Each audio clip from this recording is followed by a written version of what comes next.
kulanti wacan daawadayaal ku soo dhawaada warka maanka miidiya qodobada aan kugu haynana waxa ugu waaweyn madaxweyne Donald Trump oo cusboonaysiinaya xayiraadda socdaalka dalal ay ka mid tahay Soomaaliya Puntland oo shaacisay xilliga la dilayo raggii dilka u geystay Caaisha Ilyas al-shabaab oo hanjabaad culus u dirtay dalka Mareykanka ra'iisul wasaare Khayre iyo Sabriye oo khilaaf cusub oo soo kala dhex galay warbixin ayaan inkaga haynaa degmada Baardheere ee gobolka Gado oo qarka u saaran dagaal u dhaxeeya Farmaajo iyo Axmed Madoobe qodobadaas iyo kuwa kale ayaad ku daawan doontaan maanka miidiya mar kale kulanti wanaagsan daawadayaal waa 12 bisha koowaad ee Janaayo sanadka 2020 fadlan daawade haddii aad ku cusub tahay channelka subscribe dheh ka bacdina riix gambaleelka si aad u hesho xogaha aan halkan ku soo gudbino aynu ku bilownaa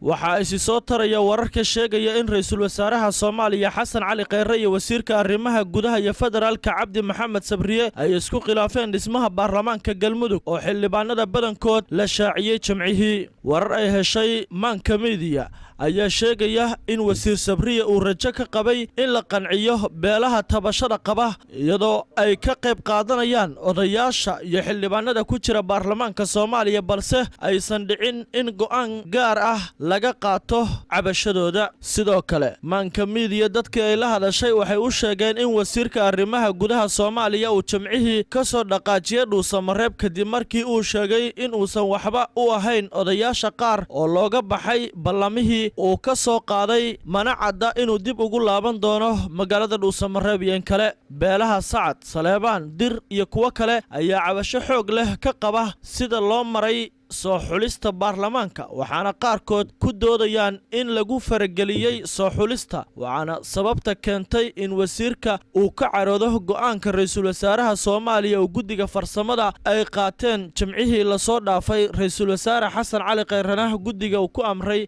in ay shaaciyaan xildhibaanada inta la hayo xogta aan helnay ayaa sheegaysa in wasiirka uusan ka warqabin ku dhawaaqista baarlamaanka balse uu ku howlanaa sidii uu u xallin lahaa dhowr beel oo cabasho ka qabtay xildhibaano aan badnayn oo ku jira liiska balse isaga oo aan ka warhayn ayaa liiska uu ka soo baxay guddiga doorashada Galmudug si walbaba xaaladda Galmudug ayaa u muuqata in ay dhinac u sii dhacayso kadib rafaad dheer oo soo jiitamayay 7 bil ee u dambeysay dad badan ayaa go'aankan u arka qalad halka qaarkoodna ay u arkaan mid laga fursan waayay wasiirka arrimaha gudaha xukuumadda federaalka Soomaaliya Cabdi Maxamed Sabriye ayaa la sheegay in ay caraha ka muuqatay markii la shaaciyay xildhibaanada waxa uuna degdeg uga baxay isla maalintaasi magaalada Dhuusamareeb isagoo safar u aaday magaalada Muqdisho ee caasimadda dalka wasiirka arrimaha gudaha Cabdi Maxamed Sabriye ayaa weli ka biyadiidsan qaar ka mid ah xildhibaanada oo ay soo saareen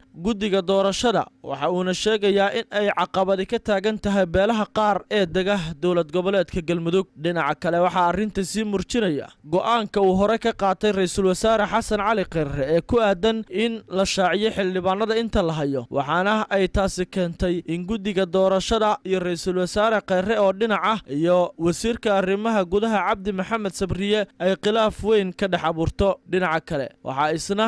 xildhibaanadaasi la shaaciyay shalay diiday madaxweynaha dowlad goboleedka Galmudug Axmed Ducaale Geelle Xaaf isagoona sheegay in cawaaqib xumo ay la kulmi doonaan guddiga doorashada ee soo saaray liiska xildhibaanada madaxweyne Xaaf ayaa dhanka kale sheegay in magaalada Dhuusamareeb loo diiday inuu tago wuxuuna eedaasi dusha uga tuuray dowladda federaalka Soomaaliya isagoona sheegay in aan loo ogoleyn inuu tago magaaladaasi taasina ay ku qabsabtay inuu tago magaalada Gaalkacyo ee xarunta gobolka Mudug madaxweyne Xaaf oo warbaahinta la hadlayay ayaa dhanka kale sheegay in Galmudug cadaalad ah uu dhisi doono haddii dowladda federaalka Soomaaliya ay gacmaha kala baxdo Xaaf ayaa wax laga weydiiyay sababta uu xilligan ugu dhagan yahay guddiga doorashada maadaama uu awal wakiilnimadiisa doorashada uu ku wareejiyay wasaaradda arrimaha gudaha xukuumadda federaalka Soomaaliya wuxuuna taasi ku micneeyay in dadka reer Galmudug iyo beesha caalamka uu tusayay in la arko qaladka ay wadaan xukuumadda nabad iyo nolol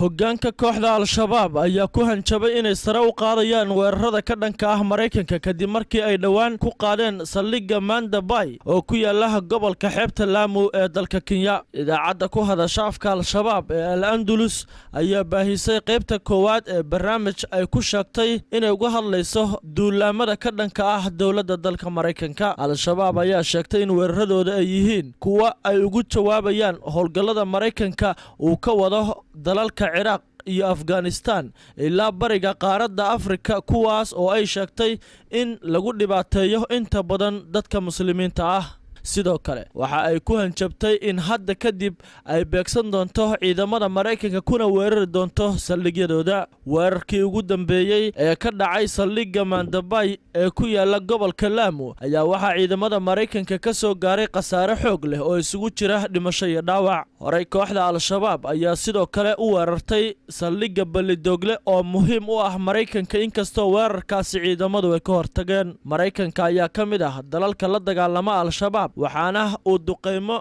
xooggan ka fuliyaa koonfurta iyo bartamaha Soomaaliya. dowladda dalka Maraykanka ayaa walaac xoog leh ka muujisay weerarada al-shabaab ay ku qaadaan gudaha dalka Kenya, waxaana Maraykanku marar badan ay sheegeen in dowladda dalka Kenya ay ka taageerayaan dhinaca ammaanka. hase yeeshee Maraykanka ayaaba loogu dhacay saldhigga Manda Bay ee gobolka Lamu, halkaasi oo lagu gaarsiiyey khasaare isugu jira dhimasho iyo dhaawac iyo burbur hantiyadeed oo saldhiggaasi yaala. dhowr diyaaradood oo kuwa helikobtarada ah ayaa wax ka soo gaareen weerarkii xarakada al-shabaab ay bishan gudaheeda ku qaadeen saldhigga Manda Bay ee gobolka Lamu ee dalka Kenya. intaasi kadib dowladda dalka Maraykanka ayaa ciidamo aad u fara badan ka soo daabushay saldhigga dowladda Maraykanka ku leedahay dalka Djibouti, waxayna saldhiggaasi Manda Bay geysay ciidamo xad dhaaf ah kadib weerar kale oo laga cabsi qabay in xarakada al-shabaab ay ku qaadaan saldhiggaasi. dhinaca kale ciidamo aad u badan ayaa la geeyey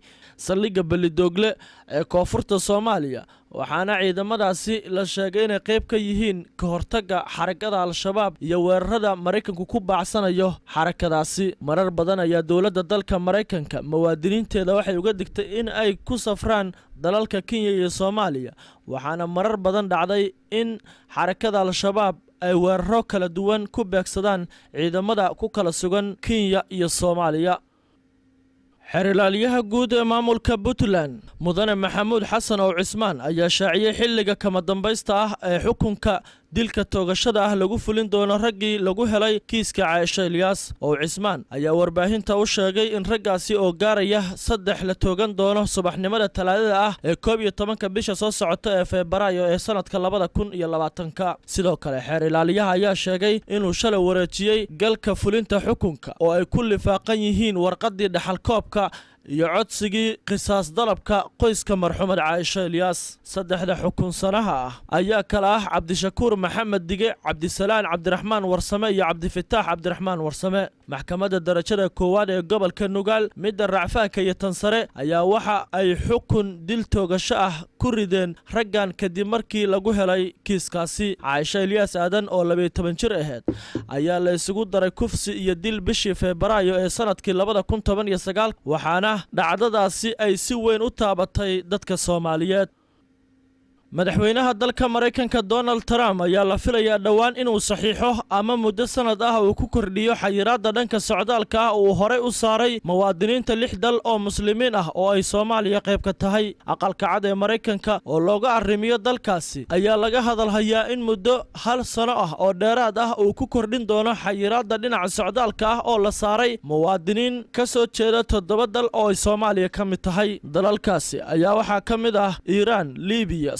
Soomaaliya, Suudaan iyo Yemen. xubno u dhow aqalka cad ee Maraykanka ayaa waxa ay sheegeen in qorshaha madaxweyne Donald Trump uu ku cusboonaysiinayo xayiraadda socdaalka ee dalal ay ka mid tahay Soomaaliya iyo kuwa Islaam ah ay markii saddexaad tahay, isla markaana uu dhowaan saxiixi doono. madaxweyne Donald Trump ayaa sharciga lagu xiray ama lagu xayiray in dalka Maraykanka socdaal ku tagaan muwaadiniinta 6 dal oo muslimiin ah, waxa uuna markii ugu horeeyay sharcigaasi madaxweyne Donald Trump saxiixay 27 bishii Janaayo sanadkii 2017 2007 kadib markii uu talada dalkaasi la wareegay. qorshaha madaxweyne Donald Trump uu xayiraadda socdaalka ah ku saaray dalalkaasi ayaa ahaa ololihiisa koowaad ee markii uu ahaa musharaxa madaxweynaha Mareykanka. inkastoo uu cadaadis la kulmayay ayaa haddana waxaa dhaqan galay damaciisa kaas oo mar kale cusboonaysiinaya sanadkii saddexaad. afhayeenka aqalka cad ee Mareykanka ayaa sheegay in qorshihii Trump ee socdaalka xayiraadda wadamada islaamka uu nabad ka dhigay dalka Mareykanka. waxa uuna madaxweyne Donald Trump ku ammaaneen xayiraadda iyo go'aan qaadashadiisa uu ku saaray 7 dal oo Soomaaliya ay ka mid tahay in aysan muwaadiniintoodu soo gali karin dalkaasi Mareykanka. magaalada Baardheere ee gobolka Gado ayaa saacadihii la soo dhaafay waxaa ka taagnaa xiisad dagaal oo u dhaxaysa 2 ciidan oo kala taabacsan dawladda Soomaaliya iyo maamulka Jubbaland. waxaa xiisadan dagaal la sheegay in laga abaabulay magaalooyinka Muqdisho iyo Kismaayo. warbaahinta ayaa ogaatay in magaalada ay dhaqdhaqaaqyo ciidan ka wadaan qaar ka mid ah militariga Soomaaliya oo halkaasi ku sugnaa iyo ciidan Muqdisho laga diray oo isku dhinac ah iyo ciidamo taabacsan maamulka Jubbaland. maalintii Khamiistii ee 9 bishan ayaa magaalada Baardheere waxaa gaaray ciidamo aad u qalabaysan waxaana isla maalintaasi magaalada gaaray gudoomiye ku-xigeenka amniga ee maamulka gobolka Cismaan Nuur Xaaji iyo gudoomiyaashii degmooyinka oo muddo ku sugnaa Muqdisho. gudoomiyaha iyo maamulada kale ee la socda ayaa maanta la kulmay dadka deegaanka waxayna u sheegeen in ay si toos ah u hoos tagaan Muqdisho isla markaana qofkii laga maqlo Jubbaland la xiri doono. sidoo kale Cismaan Nuur Xaaji ayaa dadka Baardheere u sheegay in Gado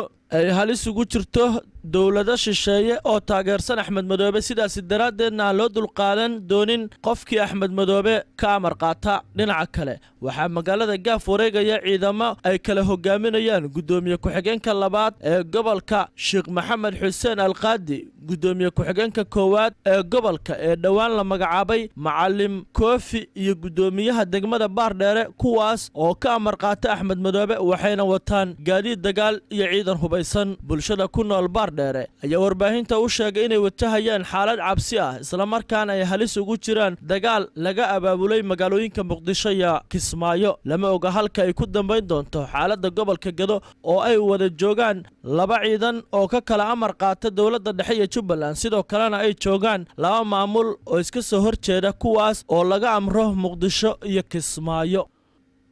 guud ahaan waxaa intaasi ku eg warkii Maanka Media. fadlan daawade haddii aad ku cusub tahay channelka subscribe dheh ka bacdina riix gambaleelka si aad u hesho xogahan halkan ku soo gudbino. tan iyo kulanti dambe sidaas iyo nabaday.